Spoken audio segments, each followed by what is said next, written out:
YCP మాజీ MLC Anantha Babu సుబ్రహ్మణ్యాన్ని చేసిన హత్య గురించి ఇంకా ఎటువంటి యాక్షన్ తీసుకోకపోవడం, గత ప్రభుత్వంలో వాళ్ళు చేసిన తప్పుని మాఫీ చేసుకోవడం వంటి అంశాలపై స్పందించారు ఎన్టీఆర్ జిల్లా తెలుగుదేశం పార్టీ అధ్యక్షులు గద్దె అనురాధ గారు. ఇప్పుడు ఆవిడ మనతో ఉన్నారు, ఆవిడతోనే డైరెక్ట్గా మాట్లాడదాం. మ్యామ్, 2 years అయింది, ఏంటి కేసు పురోగతి ఎలా ఉందో? కేసు మనం తెలుగుదేశం ప్రభుత్వం, కూటమి ప్రభుత్వం ఎప్పుడూ కూడా చట్టం తన పని తను చేసుకుని వెళ్తుంది. కానీ గత ప్రభుత్వంలో జగన్మోహన్ రెడ్డి గారు అనంతబాబు ని పక్కన పెట్టుకుని తిరిగారు.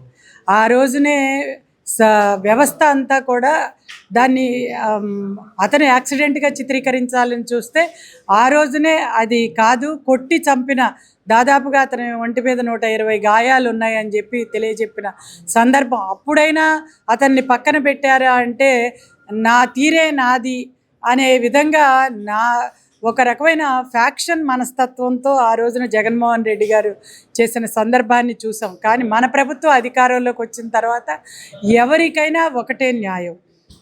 అతను వైసీపీ నుంచి వచ్చాడు కదా అని ఒక్క ఉదుటన చట్టాన్ని పక్కన పెట్టి చేసే పరిస్థితి మన ప్రభుత్వంలో ఉండదు. మన ప్రభుత్వం చట్టం తన పని తను చేసుకుని వెళ్తుంది.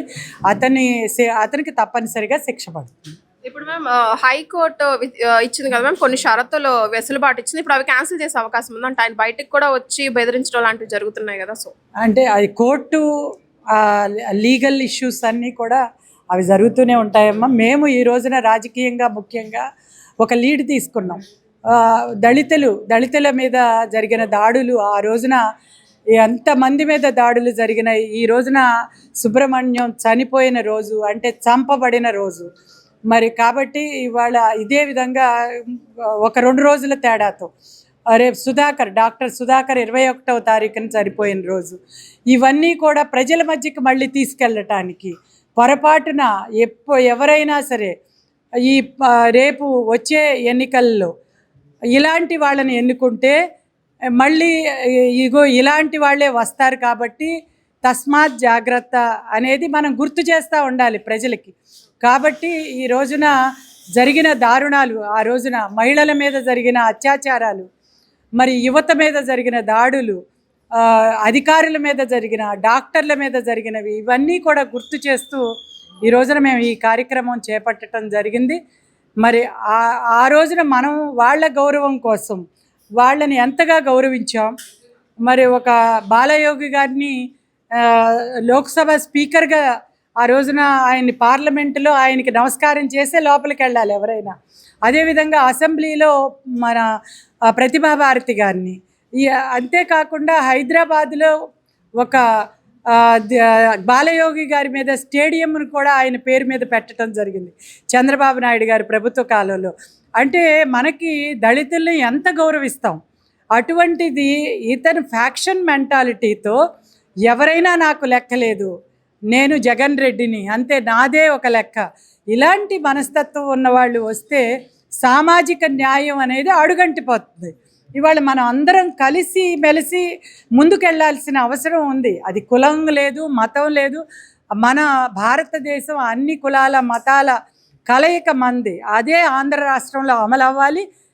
అలాంటిది అమలు అవ్వాలి అని అంటే చంద్రబాబు నాయుడు గారి లాంటి తెలుగుదేశం పార్టీ, అదేవిధంగా జనసేన కూటమి లాంటి మరి ప్రభుత్వాలు రావాలి అని మళ్ళీ మనం చెప్పదలుచుకున్నాం. ఓకే మ్యామ్, ప్రస్తుత ప్రభుత్వానికి వస్తే కనుక ఫ్రీ బస్ ప్రయాణాలు 670 కోట్ల ఫ్రీ ప్రయాణాలు, 2350 కోట్లు దీనికి వెచ్చించింది ప్రభుత్వం. ఇప్పటివరకు ఏ ప్రభుత్వం అలా చేయలేదు.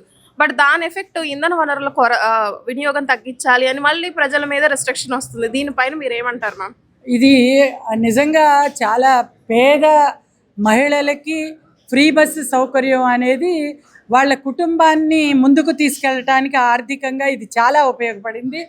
నాకు తెలిసిన ఎగ్జాంపులే, నాకు తెలిసిన ఇళ్లల్లో పనిచేసే ఆమె ఇన్ని రోజులు మాకు దీనికే 4000 రూపాయలు ఖర్చు అయిపోతుంది నెలకని చెప్పి నేను రాలేకపోయేదాన్ని. ఇవాళ ఆ 4000 వంట చేయటానికి ఒక 5000 ఇస్తే 4000 బస్సు ఖర్చులకు అవుతాయని ఈ రోజు నాకు అది ఇది కలిపి 9000 మరి మిగులుతున్నాయి. కాబట్టి నేను నా కుటుంబానికి చేదోడు వాదోడుగా నా బిడ్డల్ని మరి కుటుంబాన్ని పైకి తీసుకెళ్ళగలుగుతున్నానని చెప్పడం జరిగింది. ఇలాంటి మహిళలు ఎంతోమంది ఉన్నారు. వాళ్ళకి స్త్రీ శక్తి పథకం అనేది చాలా ఉపయోగపడింది. ఈ రోజున డీజిల్ ఆయిల్ సమస్య అంటే ఇది మనకి యుద్ధం వల్ల వచ్చిన తాత్కాలికమైన సమస్య. ఈ ఈ రోజున అమెరికా ఇరాన్ యుద్ధం అనేది కలకాలం ఉండదు కదా. ఇది తప్పనిసరిగా ఒక ఎండ్ పాయింట్, ఒక 2 నెలలకో 4 నెలలకో ఎండ్ పాయింట్ అనేది ఉంటుంది. కాబట్టి జనజీవనం మనం పెట్టిన పథకాలు అన్నీ కూడా పూర్తవుతాయని చెప్తారు. మ్యామ్, అయితే ఇప్పుడు ఫ్రీ బస్ పెట్టారు కానీ డ్రైవర్ ఎక్కడ ఆపట్లేదు, ఫ్రీ బస్ వల్ల ఆపట్లేదు అంటారు. దాని కింద టైర్ కింద పడి కొంతమంది రీసెంట్గా అంటే వృద్ధులు కానివ్వండి 1-2 చూస్తున్నాం. సో ఇంకొకటి ఏంటంటే డ్రైవర్ మీద కండక్టర్ మీద లేడీస్ దాడి చేసినవి కూడా చూస్తున్నాం. సో లేడీస్ని విలన్స్లా ప్రొజెక్ట్ చేయాల్సిన అవసరం వస్తుంది అంటే దాన్ని ఎలా అరకెడతారు అటు కానీ ఇటు కానీ? ఇవన్నీ ప్రతిపక్షం వాళ్ళు కొంత ఊహించి చెప్పే మాటలు. ఎక్కడైనా 1-2 సందర్భాలు ఉంటే లక్షల మందికి ఉపయోగపడేటప్పుడు అవన్నీ కూడా చిన్న చిన్న సమస్యలు పరిష్కరించుకోవచ్చు. ఇప్పుడు మన కుటుంబం ఉంటే కుటుంబంలో ఉన్న 3-4 అన్నదమ్ములు కొట్లాడుకున్నారని 3-4 కనకుండా ఒక్కళ్ళనే ఎవరు కనరు కదా.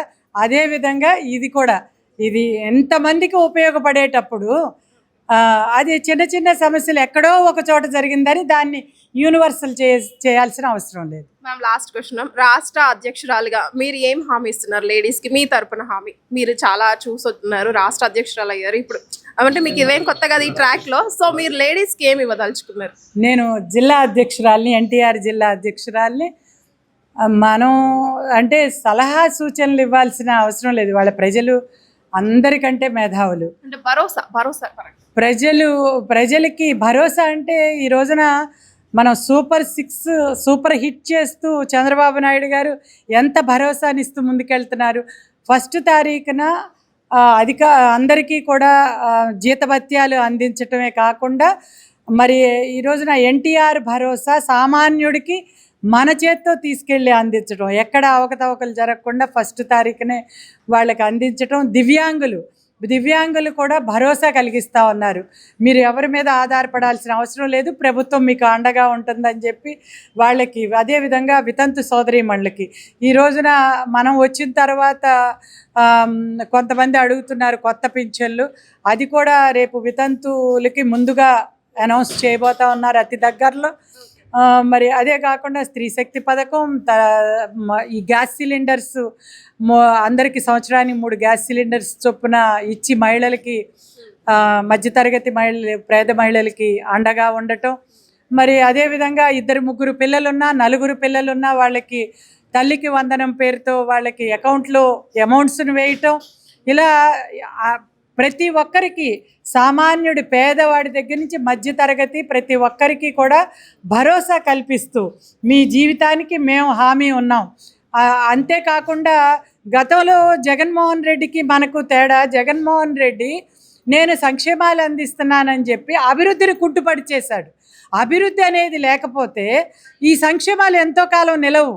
ఇప్పుడు మనం అభివృద్ధి చేస్తున్నాం కాబట్టి ఆ రోజు 2014-19 గత సంవత్సరాల్లో తెలుగుదేశం ప్రభుత్వం అధికారంలో ఉండి అభివృద్ధి కార్యక్రమాలు చేపట్టబట్టి మనం సంపదని ఆ రోజు సృష్టించాం.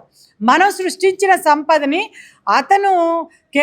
నేను సంక్షేమ కార్యక్రమాలని అతను కొంత తన ఖజానాలో వేసుకుని కొద్దిగా పంచిపెట్టాడు. తర్వాత అప్పుల పాలు చేసి వెళ్ళిపోయాడు. ఈ రోజున ఆ ఆర్థిక వ్యవస్థని, చిన్నాభిన్నం అయిపోయిన ఆర్థిక వ్యవస్థని మనం గాడిలో పెట్టాం.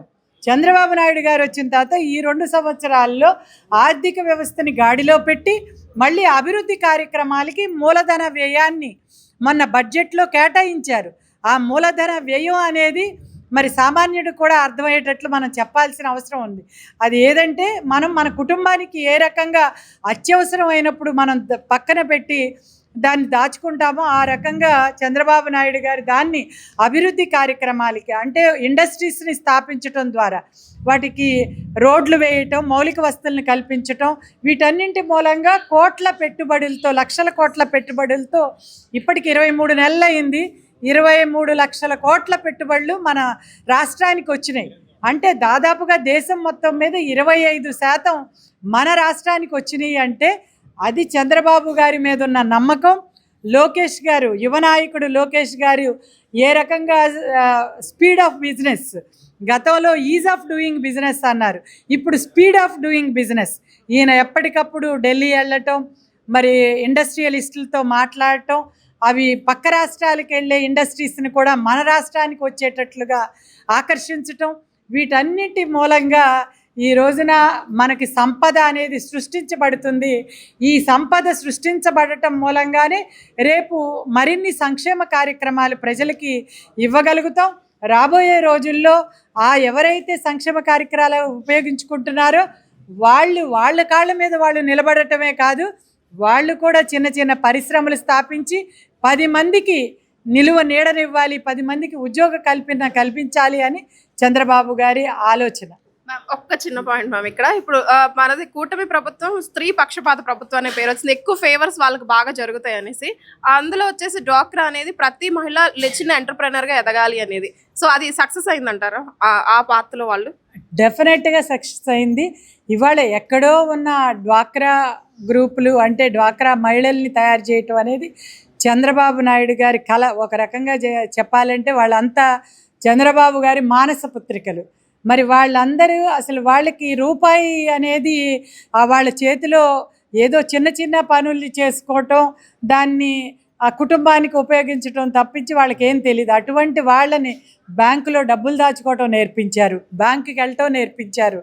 మరి వాళ్ళ కాళ్ళ మీద వాళ్ళు నిలబడటమే కాకుండా చిన్న చిన్న పరిశ్రమలు, వాళ్ళల్లో తెలివిగా ఉండి గ్రూప్ని బాగా మెయింటైన్ చేసిన వాళ్ళందరూ కూడా చిన్న చిన్న పరిశ్రమలు ఎంఎస్ఎంఈలుగా వాళ్ళని తయారు చేసే విధంగా వాళ్ళని ముందుకు తీసుకెళ్తా ఉన్నారు. రాబోయే రోజుల్లో ప్రతి ఇంటికి కూడా ఒక పారిశ్రామికవేత్త తయారు చేయాలని చంద్రబాబు గారి ఆశయం. దానికోసం మహిళల్ని విపరీతంగా ప్రోత్సహిస్తున్నారు. ఢిల్లీ వరకు వెళ్ళి ఐక్యరాజ్య సమితిలో వాళ్ళ ఉత్పత్తులు అమ్ముకునే విధంగా ప్రోత్సహించింది చంద్రబాబు నాయుడు గారు. Thank you ma'am, thank you so much ma'am. So ప్రస్తుతం కూటమి ప్రభుత్వం సూపర్ 6లో సూపర్ సక్సెస్ అయింది అంటున్నారు. అంతేకాకుండా అనంతబాబు హత్య విషయంలో ఇప్పుడు అధికారంలో ఉన్నాం కదా అని ఏది పడితే అది కాదు, రూల్ ప్రకారం చేసేదే మన ప్రభుత్వం. తప్పు చేస్తే మనవాడినైనా పక్కన పెట్టడం, తప్పు చేయని వాళ్ళ మీద అనవసర నిందలు వేయకుండా ఉండే సంస్కారం కూటమిది అంటున్నారు అనురాధ గారు. సో వీడియో జర్నలిస్ట్ కిరణ్తో అనుష, ఆంధ్రప్రభ, విజయవాడ నుంచి.